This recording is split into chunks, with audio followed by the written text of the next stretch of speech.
Good morning and welcome to Ipoh, Malaysia's third largest city and rated by CNN as the best underrated destination in Asia.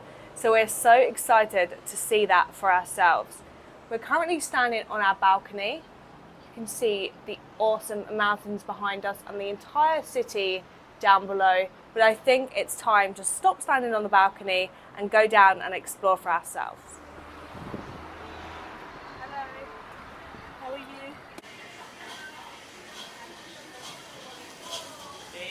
We took a grab to Porcupine Lane, which is one of the most popular tourist spots in the whole of Ipoh. And you're walking along and it's just full of little market stalls, lots of different traditional food. It's a really nice place to be, but as I said, it is absolutely full of tourists. And I just learned I don't know whether it's true or not, but just a funny fact. Apparently, Porcupine Lane used to be where rich people would hide their mistresses. And then it said on the article, hence the name. So that's a fun thing to share with you. Yes, there is a bunch of tourists here. It is a #1 tourist spot here in Ipoh, and it's also known as the Old Town. There's a bunch of different artwork all over the walls, which is really, really cool. You can stop and take pictures with them. You can spend all day looking at them because they're absolutely everywhere. There's a bunch of street food vendors, stalls, so if you don't want any food, you can buy some clothes, socks. We're always in need of socks, we're going to be doing that. And even though it is a tourist hotspot, it's still quite cheap for the food, for the clothes, everything, which we really, really like. Usually a lot of places spike up their price when there's a bunch of tourists here, but this isn't the case.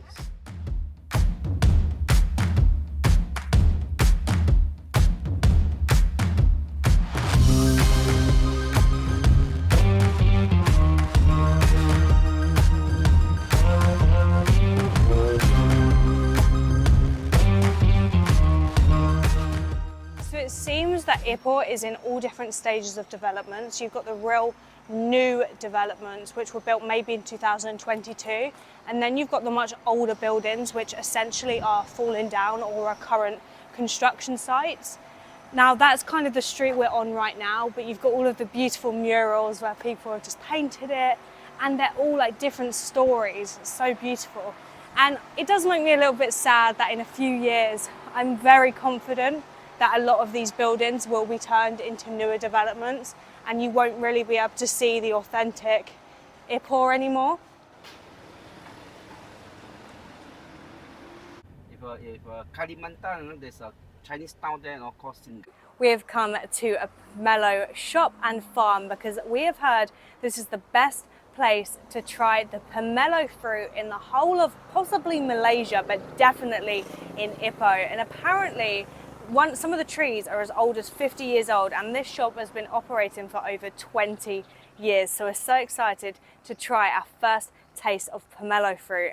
Also, you're going to be hard pressed to find this fruit anywhere in England because if it is there, it's going to be extremely expensive.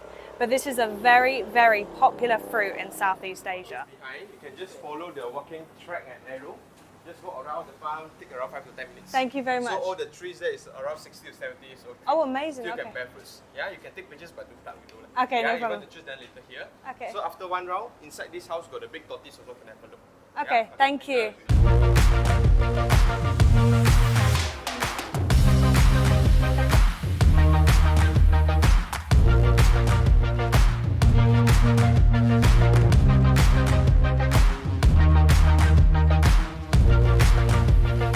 To get here, we had to take a 20-minute grab and you go through a bunch of little Chinese villages, which is so, so cool. I think like pretty much all of them that live there, or 90% at least, are Chinese.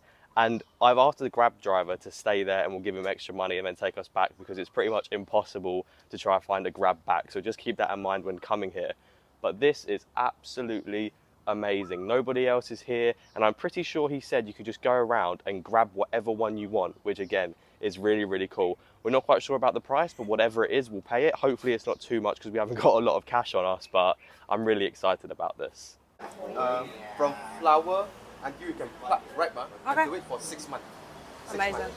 So, pomelo no season. In Tamun, all years around we have pomelo. Okay. We can control the season by using pruning method. Yeah? Okay. Always when we peel off the skin, the skin will have a very good fragrance smell. But the taste of the skin is bitter. Okay. Yeah? So when you choose pomelo, just one thing. Don't tap the pomelo. Okay. Always we like to tap. Okay. Later the oil going inside will be eating with the pomelo. Yeah? Yeah. I know you said you don't have seasons, but is there a season when you have more? Yes. Always pomelo on festive month, like Chinese New Year, Mooncake Festival will be high demand. Okay. Because as a gift. So always these 2 months we have more pomelo. Okay. So we have the pomelo. We chose the sweet version because I tried the sweet sour version, and oh my goodness, it is sour. So this is what it looks like. It just reminds me of an orange, to be honest. Mmm. It's good. Wow, really good. The flavour's not very strong though. That is really tasty. But again, flavour's not very strong, but it's really nice.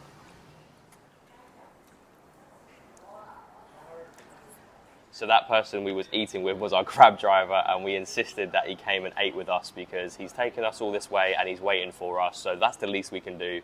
He was in the car boasting about how good it is, so he clearly likes it, so we couldn't leave without him having one. So this is going to be my first time having it as well.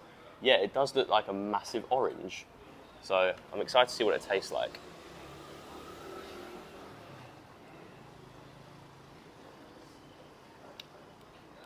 It's really refreshing. It's really nice. But again, so we tried the sweet and sour one, and it was really, really sour. However, it had a lot more like taste to it. So once you get over it and you get used to the sourness, I definitely recommend going with the sweet and sour. But this is still really good. And for 20 ringgit, you cannot go wrong. At the roundabout, take the third exit on.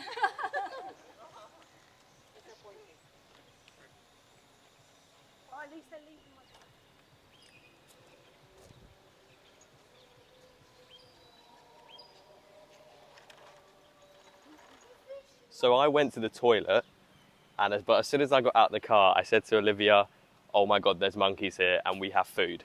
They're gonna take it, they're gonna take it.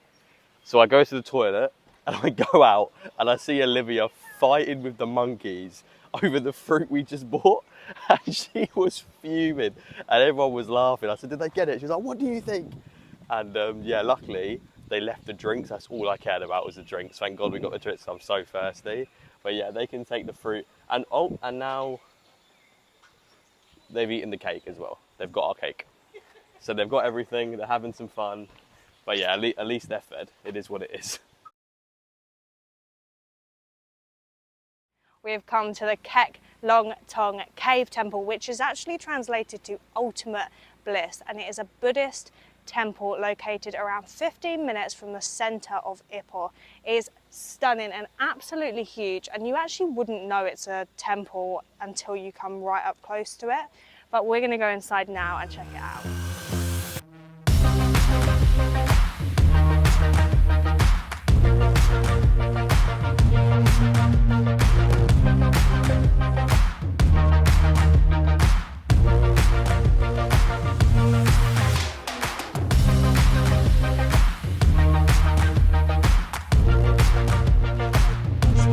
There's hardly any people, which is really surprising to me, how there's not like any tourists here whatsoever.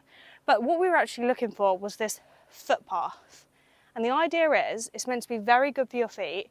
You're supposed to take your socks, your shoes off, and walk across it and see how far you can get. And it's supposed to be really good for your feet. Ow. Oh, if you tread on the wrong stone, it really hurts. Right, Olivia didn't make it too far. I'm gonna make it further than her. Look at him go.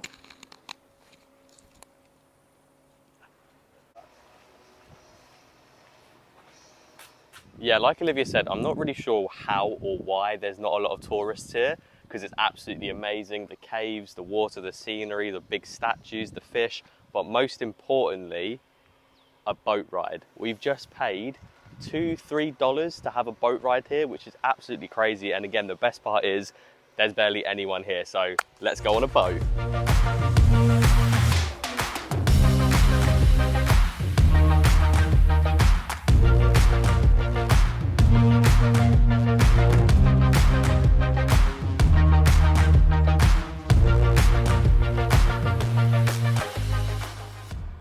was absolutely amazing. And just like the Batu Caves, it's free entry, so you cannot go wrong.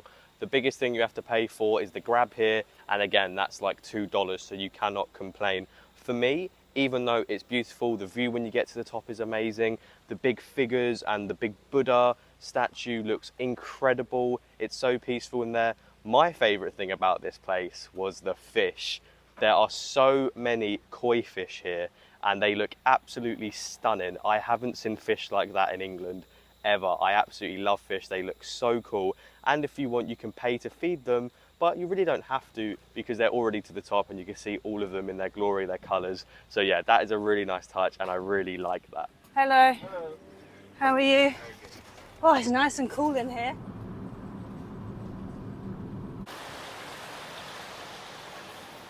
So it was absolutely chucking it down outside, so we had to run into the nearest restaurant. So we've come into one that looked really, really good. It's run by a Chinese family, and the tables are like beer bottle caps, which I really like. It's a nice added aesthetic.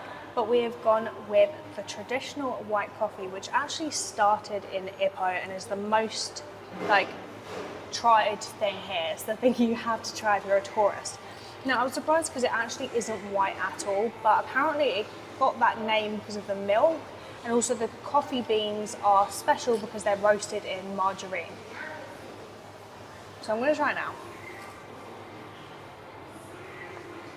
Wow. That is so strong, but it is so good and it tastes so nice. I think you can definitely taste some of the, like the margarine flavour in there. So I've gone with the classic nasi lemak with egg, rice, different. I don't know what this is, but it tastes good all the same. And I've figured out that this is extremely spicy and adds a lot of the flavour to it.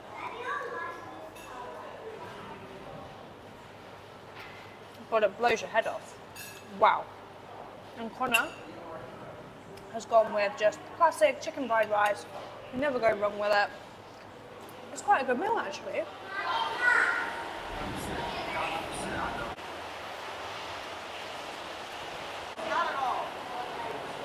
So we are back at the apartment. Well, I'm really sorry if Olivia's mic was really messing up and cutting out for some reason in the other clip when we was talking about the food. I'm not quite sure why it was doing that, but it was amazing food nevertheless.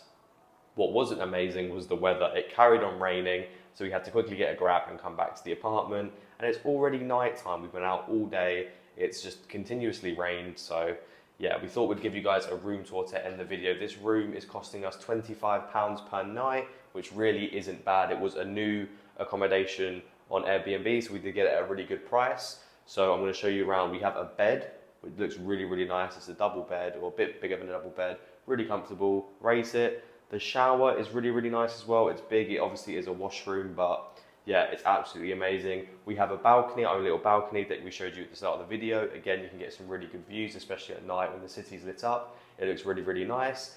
And we have an infinity pool at the top of our apartment complex, which is open again till 10 o'clock, which is really, really nice.